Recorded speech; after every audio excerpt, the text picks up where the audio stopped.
your true profile is rare and here.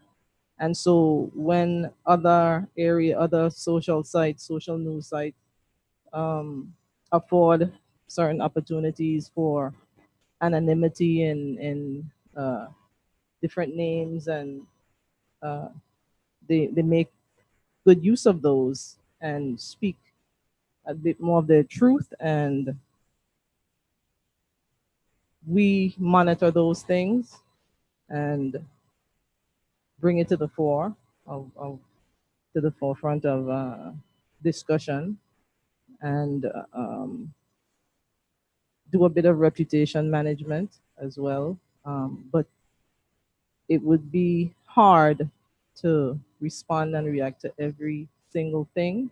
But we respond on behalf of the government, and no one person individually, no politics per se, although politicians make up the government. When the government is in place, though, we respond on the truth that's or the accuracy of the information that's proliferated in response to any of those spaces. Um, and we help to provide a context in what it seems to be the dialogue by monitoring those spaces and indicating this is what's being said. How do you choose to react if you do and respond? It's not a lot of conjecture and back and forth, but the monitoring of those spaces are there. And as far as policy, uh, it's only been stated that so far the government has chosen not to um, have those blogging components introduced into their website thus far. And So no policy by Twitter in the BVI? No? Shucks. so Yeah, I Yeah, just want to, no. yeah, let me just take is this a comment or a question, Carlton? Question or comment? I actually wanted to point out that the social media has only amplified what has been a traditional political discourse in the Caribbean. I can tell you that previously in Jamaica, we have a politician announcing policy from the political hosting from the platform. Same thing happening now. They're doing it by Twitter and Instagram and Facebook. Yep. Our Prime Minister, for example, is a very effective user of Twitter and Facebook. And they're on there. The question is whether or not you can segue between being a politician and the civic government in terms of the policy formation and the dissemination and so on. There's a hard question. There's no strong line of demarcation between me being politician and me being prime minister and head of government, and that's the difference with social media. I don't think that social media is ever going to change practices. What it does is it amplifies and it extends. Correct. But definitely, there's no new ground being broken with social media at all. Well, it definitely amplifies, but there is new ground being broken because it speaks to a constituent that would not have as easily been spoken to in the past. And so I know I can give the case of the OECS, the Organization of Eastern Caribbean States, where the OECS Commission uses social media. There is a social media monitor. They actively track not just responses on their official sites, but responses about the OECS, the integration movement, issues and challenges in the space, actively across several of the social media challenges, and then shape messaging around what they perceive to be issues that are affecting the public discourse. But they recognize that it is a platform for public discourse, and so it feeds into the policy process. I just want to add that the government of Trinidad and Tobago. Let's remember to identify ourselves before we speak. Morris, the government of Trinidad and Tobago has been using social media as a way to get feedback from the population with regard to policy issues and so forth. And the Parliament, in particular, besides the fact that it's live all the time on YouTube, you get comments there, but the parliamentary committees have been using social media in order to get feedback from people on legislation and so on. They have open consultations, and anyone who's seen it on Facebook or hints of it, and they respond to all of these.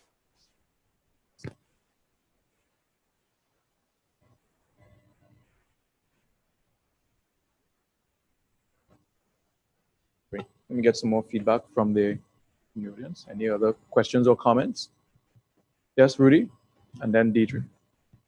Oh, you're yielding? Okay, here we go. Yeah. Such a gentleman. Deirdre Williams from St. Lucia. 2 years ago at the Caribbean IGF in Trinidad, I persuaded Nigel, I'm not quite sure if he ever in fact did in the end, to include as an issue the erosion of our right to say no.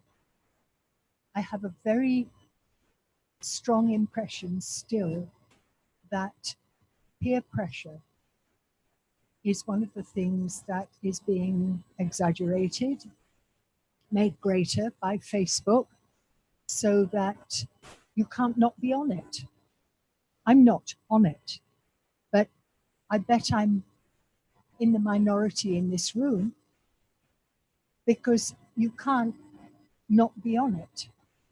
The other thing that concerns me is the fact that all of these platforms you're talking about are not public spaces. They are private companies. So I'm sorry, maybe I'm a dinosaur, but it seems to me that they are not necessarily appropriate places to carry on the public business of a country, because it can stop. It can stop just like that. And you have no control over whether it stops or not. It can just stop. And I would prefer my government to conduct its public business truly in public, not in another silo. This may actually be a good point for Maria or for MC to jump in.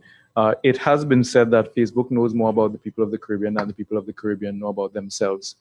The statistics concerning the Caribbean's use of social media and Facebook in particular, I think Ria's presentation put Facebook as the #1 platform of engagement by far, which actually makes it, just in terms of the raw statistics and numbers, a public space for public discourse that we do not perfectly control, right? That's the better way to qualify it, but it is a public space. And as governments come to recognize how much of their constituents are in and on this space regularly, it becomes a must participate in forum. And that's what we're seeing happening. So MC, do you want to chime in here with any pertinent up-to-date statistics on what you're seeing in terms of the Caribbean's engagement of the Facebook platform? I would love some data with you, but I don't think it's true that Facebook knows more about the Caribbean people than you all know. The latest statistics actually come from the studies that you've all done locally. Actually, I asked if we had stats on Caribbean usage, and we haven't done that. So that's a job for me to understand better how we can help. But everything you put there is essentially public. I completely sympathize and understand Deirdre's comment about being mindful of what gets shared here. I think the option is there to not participate, of course, but I agree that we like to be part of communities, and this is where the community is now. One thing that I'll clarify is that the information never stays with Facebook. Whoever publishes the information, whether it's a government or a user, owns the information and can take it with them whenever they want. So as far as the title of the content and who owns that, that's the same folks, whether it be SMBs or governments or users. You own that information, and there's a very easy tool where you can take it away with you. It does not stay within Facebook's. Isn't this one of the downsides of the social media phenomenon, particularly the region's use of Facebook, where we cannot see either at a national or regional level the breakdown of our utilization of such a significant platform? Back to Deirdre's point, this is where it becomes evident that it is not our platform, even though it is where we go to congregate in the virtual space. How much of this should we know in terms of the aggregate data? How much of this should be easily available? How much of this should be analyzable by our academics and civic society folk who are interested in seeing who is online and what is the nature of the engagement so that we can better respond? Well, That's I an think open you're question to the talking in panel. a point about. So a couple of things to Deirdre's point. Number one, we do have, as MC puts it, we do have some level of control, and certainly we do have the ability to analyze our own statistics, because we are talking about. We're now to the ground level, the disaggregated level of person by person by person. We can ask and we can investigate. There's Facebook analytics. We can understand the movements happening in social media, and we can poll our own constituents and users and so on to be able to get that. That of course is more challenging in the Caribbean than it is for other jurisdictions, just because the investigative or in evidence-based process in the Caribbean still has a long way to go. So but it is there. Number two, you talked a lot about peer pressure, and not a lot, but that's a big thing. And I want to use the analogy of too much of something is not a good thing. That too much of that chocolate, that whatever you can have, just not too much. That's life. The problem is that in this space, it's very difficult to understand what is too much. And that's why I wanted to separate age groups, because, for example, I have an 11-year-old who's screaming at me that every other 11-year-old in her class is on social media. But that's not legal, right? That's not legal. No, my child will not be there. But there's peer pressure. To my knowledge, she is not there. I am in charge. Every account, yeah. Anyway, so too much collaboration, integration, information causes obsessiveness, causes compulsion, seeking, or causes narcissism. Too much causes these kinds of breakdowns. So it's not social media's fault. It really, again, comes back to what structures in society are being amplified, or what weaknesses in our structures in society is being amplified because of social media.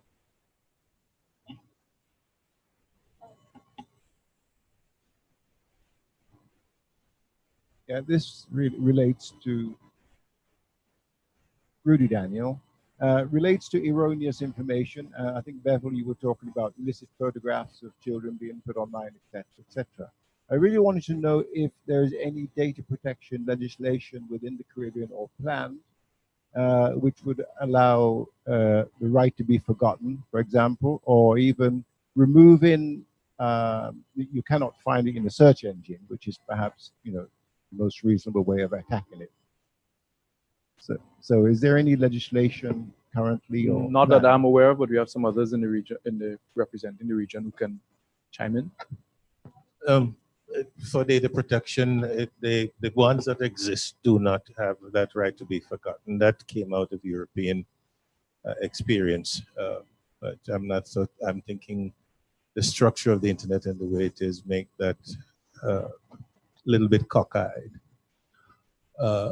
The data protection legislation, believe it or not, existed in the Caribbean for quite some time. The Bahamas had first data protection act in 2004. Trinidad had one early 2006. The Bahamas, several of them are around. They've been revised. Now the structure of them, they've been, hostage to technological changes. And so they all need to be reviewed.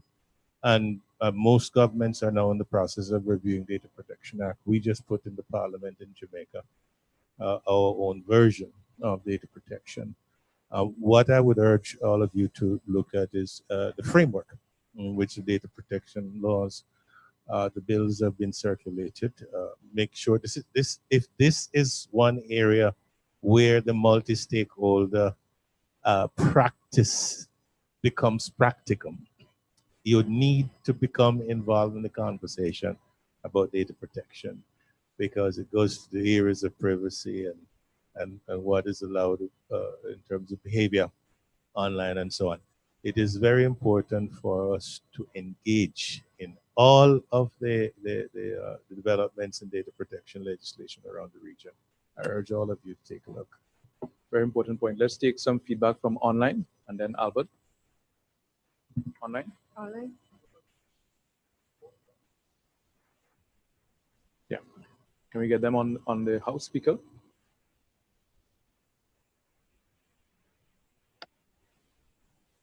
Can you hear me?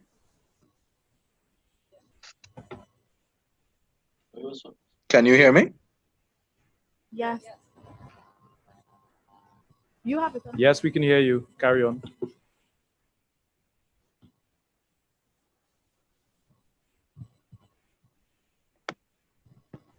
Hello. Yeah, we can hear you. Can you proceed?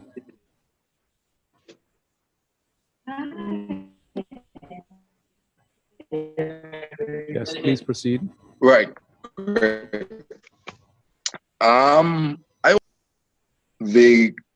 I'm not hearing you, so right. Continue. I wanted to ask a question, because I saw an article, an incident that happened in Jamaica, where there was someone essentially lambasting a politician on social media. And they used clause in a cyber crimes legislation to take, let's just go with corrective actions against that person. Other Caribbean countries have seen this and are now putting steps in place. Some are taking steps to have a way to, one, to take what I do electronically and give me enough, to give the government enough teeth to respond and clearly deal with incidents of persons writing things. So for example, we have gone from the days where I could write an article in a newspaper and the government could see exactly who wrote the article, who published the article in the newspaper. Now, on social media, where we take precedent and looking at the current US president use of social media pre and post elections, and if you look at other governments across Africa, Asia, etc., we see that even though we have moved from print media to social media, governments are now looking at ways to responding. And my question to you is, how do we strike a balance? Not a balance that benefits the government, not a balance that benefits the constituency, an actual balance of power. So if the government is putting pressure on the person, what legislation can be put in place or rules put in place to protect me, the user, from being unnecessarily harassed by government after I may speak out or disagree with the action taken by a minister, by decision by a government? That's my square question. I thought I'll give a little context before I ask it. Thank you. Thank you. Thank you. Who wants to tackle that one? I want to make some clarification of what happened in Jamaica. In Jamaica, the issue came about because a activist against sexual offenses was alleged to have fingered some people in a Facebook post for sexual offenses. And she was charged under the cyber crimes legislation for the section that says harassment and discomfort and so on. You have the same thing on the in Trinidad. It's section 18. In Jamaica, I think it's section 9. The activist was charged, but in the end, the sensible director of public prosecutions withdrew from the prosecution because she thought it was the wrong place to use the law. That was a weakness some of us saw in the current legislation, and we cavilled against it, but unfortunately, not everything you advocate gets thrown out. So you have to understand you win some, you lose some. Know that this has happened, and it comes amid some senior police officer was saying, well, you should charge them with defamation using the cyber crimes law instead of the traditional defamation, which is a civil procedure. It has brought to fore some of the weaknesses in the current legislation, which will be fixed in the upcoming legislation. So that's a good thing. In Trinidad, I think it had to do with Section 18, and you have a different understanding of it. But that's what happened in Jamaica. It was an activist, and it wasn't about a government official. It wasn't a politician involved at all. It was some private citizen who she was alleged to have defamed on a social media post relating sexual offense. Thanks for the clarification. Albert, you had a question? Yes, Albert Daniel, Solution. Let me just say, this will be the last question. We're running out of time, so. So my question also relates to misuse of social media, and also how we go about detecting and what mechanisms are in place to deal with abuse once it's detected. Perhaps it's related to Ria's comment about knowing all of your child's passwords to Facebook. Sorry to tell you, but they are actually using something else. And as soon as they find out that you have those passwords, they move. Instagram, Snapchat. With Snapchat, it's nice because they can disappear, in a few hours or whatever. So my question, maybe Maria, who's on the line as well, might answer. Do you want to say something about your methods of detecting abuse and mechanisms for responding to abuse and misuse of social media? Just want Ashell to go first, and then Maria. So, the thing is that in terms of identifying perpetrators of online abuse, it's almost always technically possible to find out where messages are coming from and who's sending them. When I say technically possible, I mean there is a way to trace the ones and zeros, where they have come from, which routers they hit, all those things. The problem is often people or policies. Let me explain what I mean. So I can't say to Facebook, this person or this account has degrading photos of me on it. I want you to take it down, and I want you to tell me what IP address these photos were uploaded from. Facebook, because of their policy, might take down the photos, but they're not going to disclose to me, or sometimes even the police in my jurisdiction, where these videos or photos or whatever came from. You also have the issue of jurisdiction where something has to be a crime in Barbados and Trinidad, for instance. So if I'm the victim in Barbados and there's the perpetrator in Trinidad, but the crime that's being committed is a crime in Barbados, but not a crime in Trinidad, the Trinidadian authorities are under no obligation to help the Barbadian authorities to figure out what is going on. The same thing happens with ISPs. ISPs may or may not turn over the data on their users to law enforcement, and they're definitely not going to turn it over to end users, right? So in terms of identifying perpetrators, it's sometimes difficult, not because of the technical means, not because we don't know how to trace these communications, but either because we can't get the information because of jurisdiction or because of policy, or the victims themselves don't want to stay the course of investigations and prosecution. And that's me wearing my IGF hat, because we had a really good presentation from the Director of Public Prosecutions in Barbados at our IGF, and that was one of the things that came out. A big part of the problem that law enforcement and the judiciary has, at least in Barbados, is victims are not willing to stay the course sometimes of what it will take to see it through to the end. MC?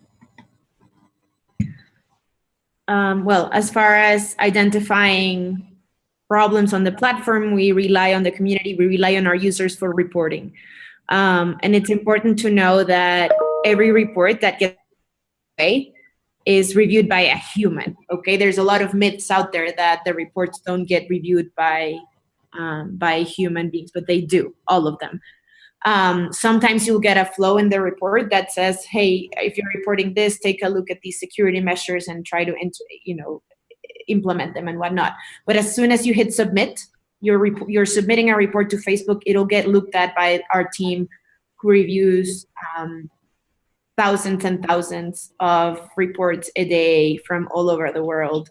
And you can take a look at our policies and our terms of service in terms of what constitutes harassment and whatnot, because the world is changing very quickly and because we're identifying all kinds of behaviors on the platforms. We are also engaging in all sorts of dialogues with governments, with civil society organizations, with users constantly to understand what are the problems inside Facebook. None of us at Facebook want a hateful place or a harassment place or we're working. And we cannot, because of privacy reasons, we cannot share with the end user or with anyone without a court order and without following all the mutual legal assistance treaties mechanisms, everything in terms of law enforcement. We will not share your information, because even if you are being reported, and this is, in a criminal investigation, it is very clear that the information is being required for legal purposes. It is not clear for us, and we cannot be the judge of who is requesting your information. So our first task is to protect your privacy, even if we take action on the content that someone has published. Okay, great.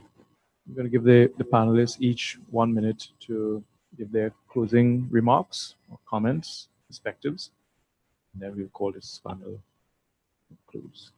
Okay, my final comment is something I always try to reflect on, and that is, this is no longer mass communication or mass marketing. This is micro-targeting, micro-communities, groups of people with like interests, whether I agree with the interests or community or ideology or not. And part of this evolutionary process is we're going to have to be going through all of these hurdles constantly as we battle our ideologies with conflicting ideologies, whether they're lawful or they are not. And that's something that we have to be aware of. And so MC is right, when you have to take a protection stance first, a privacy stance first, and then ventilate it in appropriate jurisdictions. It's all about transparency and accountability, and that's important as we evolve in this space. And we have to be able to use that as to our advantage. Holding those accountable, governments, policies, and so on. All those are good things. But again, we also have to make sure that there is space to continue the conversation, as it was said earlier, at a multiple layers to address all of the pitfalls that can potentially come. Okay, I just want to reiterate the fact that the internet and social media is simply a tool that we use. It is real life. It's not some magical place filled with fairies and rainbows that people go to entertain themselves and talk to their long lost classmates. It is a part of our lives that is here to stay. And the same principles about decency and human behavior and human rights that apply in the offline space also have to apply online. We can't treat social media and blogs and online as if it is some special place with different rules. We are still human beings at the end of the day, and we will still carry on with behaviors that we carry on with in the offline space, online, and the same regulations that we have governing the offline space have to also be true online. We need to protect our children. We need to be decent to each other. And there has to be a mechanism to address people who, for lack of a better word, misbehave.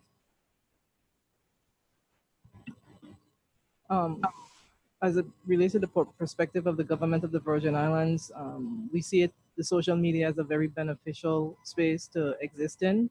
The sharing of information and receiving of feedback is necessary. That with the advent of it, we can see the benefits of it. However, with the discourse that took place here, it seems that locally, the dialogue of laws and appropriateness should be had in amongst the government framework.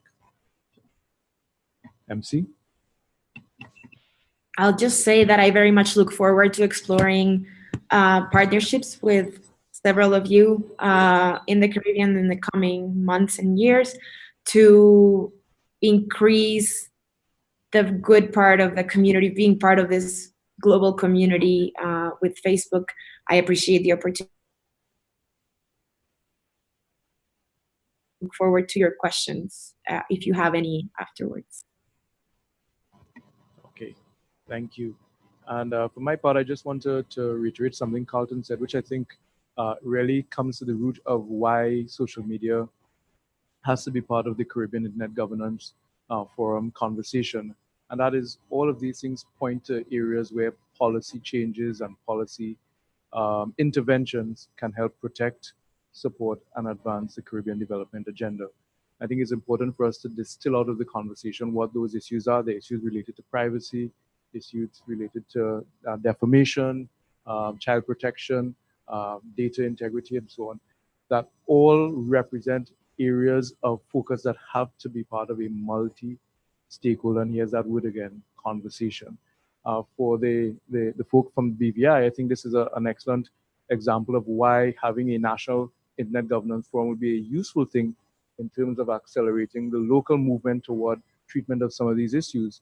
And for those online who are not part of a national Internet Governance Forum group, or not part of the not part of the Caribbean Internet Governance Forum, it's also a wonderful arena to have your voices and perspectives form part of the ongoing regional discussion around what needs to be done to make a Caribbean relevant intervention in these areas that are now shaping and defining Caribbean society. With that, I want to thank the panelists, and thank you those who are online and those here in the room for your attention.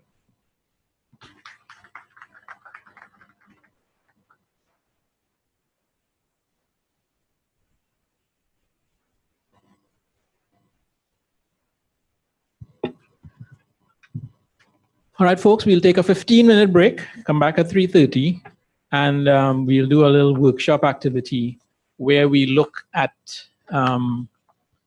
improving Caribbean internet governance processes, and there'll be a couple questions for us to look at in workshop groups to come back. I'll try to get them posted online as well now, so that the remote hubs could engage in the activity at their option. Coming back at 3:30. Yeah.